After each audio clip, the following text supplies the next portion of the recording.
Hey guys, very excited to be back. This time to talk about The Apprentice US, Donald Trump's reality TV show. So we're gonna start off with season one, episode one, Meet the Billionaire.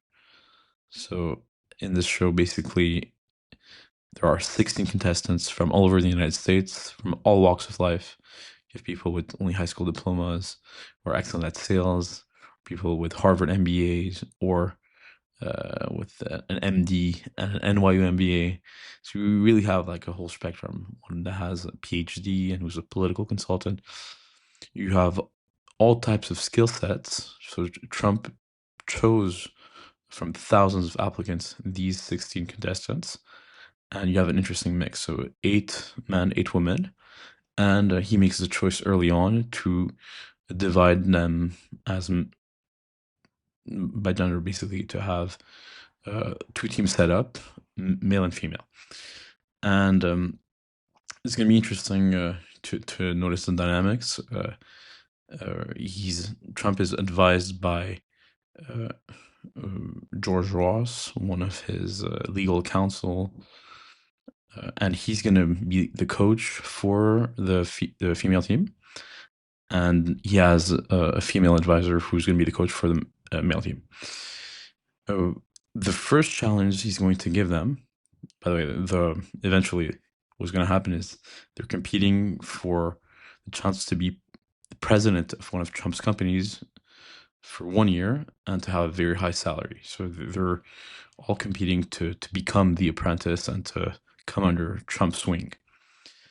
And to that, Trump's going to give them a challenge every week. And every week there will be one team that has done more poorly on the challenge, uh, who's going to be responsible for that uh, poor performance. And basically, they're going to select the project manager and the two people who were least helpful, and they'll be the ones considered basically to be fired. After 15 episodes, we'll come to the last one, who's going to be the winner. So there is a so this is how it's going to play out over the next few weeks. The challenge this week is basically to set up a lemonade stand and to sell lemonade. Right, so Trump is already showing the contestants, no matter how qualified they are or how educated, quote unquote, they might be, uh, how resourceful you have to be to really get things done. So he's putting them with a small budget in New York City. He's giving them 1 day to see how much lemonade they can sell, how much they can generate. So you have the man, the woman trying to be as resourceful as possible, each choosing a different location and trying to get, maybe free tables or cups from nearby restaurants or vendors, and eventually Trump is going to uh, very clearly, we're going to see that the men have an issue with the location. They're not uh, they haven't picked a good location, and Trump is going to share very practical advice that he thinks uh, on location. So let me play that for you.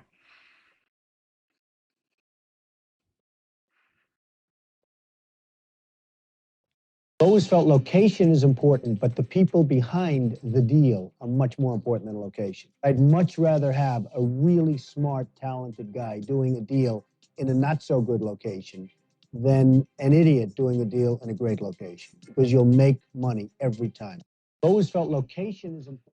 All right, so we see Trump here as basically saying that even though location is very important, right? We know that location is a tenet of real estate. That it's more important to do business with a reasonable and trustworthy person than, if you have the wrong partner, even with the best location, it can turn sour. Whereas if you're dealing with the right person, even a not so good location can turn out better. So it is important, the location, but what's much more important is the person you're doing business with. So this is one of the first takeaway. All right, so as I said, the men are going to do poorly in this challenge, and they'll be the ones confronted in the boardroom, basically to designate who were the poorest performers among their team and who might eventually get fired. And I want you to listen to this interaction that Trump had with one of the contestants, and then I'll comment on it. Well, you can sit here very quietly. Got something to say? I'm just kind of listening to what everybody says, and Yeah, no, and unfortunately, at this point, listeners, we got plenty. We need talking. I understand that, but I'm not just going to talk to talk. Everybody here is a good leader. I'm not going to argue with that, and I'll stick up for everybody on that. But they were saying that Troy isn't a good leader. Well, I didn't finish. I'm saying that. Now, Jason, let me just say something. When you're trying to be chosen by someone, you don't interrupt them and say, let me finish. That's number one, in terms of life. We're talking about life, right, fellas? Yes, sir. So when I ask you a question and I'm not finished with the question, you don't say, let me finish. That's a bad move. Jason, so you can sit. All right, so basically, George Ross is asking one of the contestants why he's not talking that much, like why he's not giving any feedback. And the person quickly says, gives a generic answer, to which Trump interrupts him and asks another question. And basically, he interrupts Trump back. And that's a bit disrespectful. If you see the video, you see the difference in age, you see the difference in status. Basically, Trump is just reminding him that if he seeks to get something from Trump, so the validation or his respect, he should definitely be more careful in his in his speech. So basically, to be careful when you should try in a way to please the person whose favor you're seeking. Right? He wants approval from Trump. You shouldn't, dismiss or interrupt or interject like that. So that was the first one. The second one is another excellent take, again in the same interaction, pretty much. David, leader is supposed to listen, take everything in, and then at that point decide what's going on, not all of a sudden get out of the gate and start delegating. Do you think they would have listened to you? Yeah, because I would have listened to them.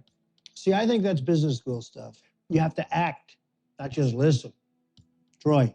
It's easy to answer these questions today, Right? because you're a Monday That's morning right. quarterback. Good. You're right. Good. But by All right, so Trump thinks that seeking consensus all the time, even though Trump is credited to being a very good listener in the White House and in other places, he really seeks counsel from many different sources. Here he's saying that it's basically business school. It's basically very theory oriented to think that before acting, you have to just come to an absolute consensus. It's very hard to do, first of all.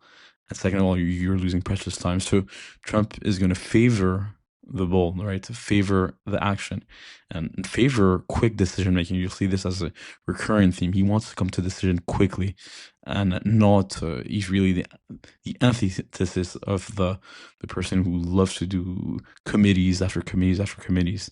He wants to go straight for the action that makes the most sense. So that was another interesting comment. Now we'll get closer to who's going to get eliminated. I won't really, hopefully not spoil too much, but there's a project manager and two contestants. One knew that he was going to be put up for elimination, and he was very proactive. Basically, he wrote a list of pros and cons of each of his competitors to show to Trump how he thinks, pretty much. And the other person was not as prepared. First of all, he didn't expect maybe to be nominated, but this is what he says when he's asked about his performance. David, if you were the team leader, do you think the result would have been different? Not in this case, because sales is not my forte. Right. So he admits that sales is not his forte, even though he knows that the top line is extremely important in real estate and for any of Trump's business, right? Sales is really what the lifeblood of any business. And admitting so openly to his lack of expertise in this field is really shooting himself in the foot. And this is the person who's going to be eliminated. And this person, for you to understand the caliber, my perception of the caliber of the Apprentice is that the first person on the first episode of the first season of The Apprentice to be eliminated is a person who's a medical doctor, an MD, MBA, who's a venture capitalist investing in biotech. So this gives you an idea of truly that book smart and street smart are uncorrelated, and that people who are extremely book smart should make an effort to go on the other side. And of course, people who are very street smart should do the effort, right, to complement perhaps with books. But I think this clearly illustrates that relying on like formal education is not enough to succeed, of course, in the real world. And also throughout the show, he was less. He didn't portray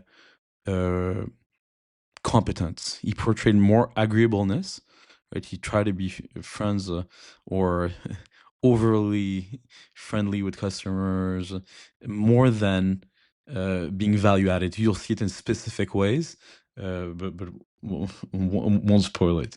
And finally, the reward for the ladies, it was to getting to visit Trump's apartment and to get introduced to Melania Trump. And after the tour, so they're very impressed. Trump has a massive penthouse with marble, gold everywhere. It is a very impressive tour. And at the end, he basically tells the women that this was just kind of to motivate them, but that they have to put back their competitive hat, suggesting that competition is on and to not be distracted by this by this opportunity. So here is how this sounds. So this is the beginning. Now you have to put on your competitive hat again. Forget about this and go out and work and see how you can do, because you want to win. So all right, so not be distracted by I heard this in another Trump speech today. Don't believe like your own press or your own encouragements. The fact that they won this first challenge means nothing for what's going to come next. They shouldn't rest on their laurels. So Trump said that at some point he saw like articles saying that he had like everything touched turned to gold, and he really believed it. And then he took uncalculated risks, and that led him to trouble in the early 90s. So you want to celebrate when it's due, but to not let it get to your head and keep your eyes on the prize. So basically, like he's telling them to put back the competitive hat to continue the competition. Right. So I hope you appreciate this first look at the first episode of the first season of The Apprentice. I'll try to continue covering these as we go along, also with the books in parallel. Thanks a lot for tuning in.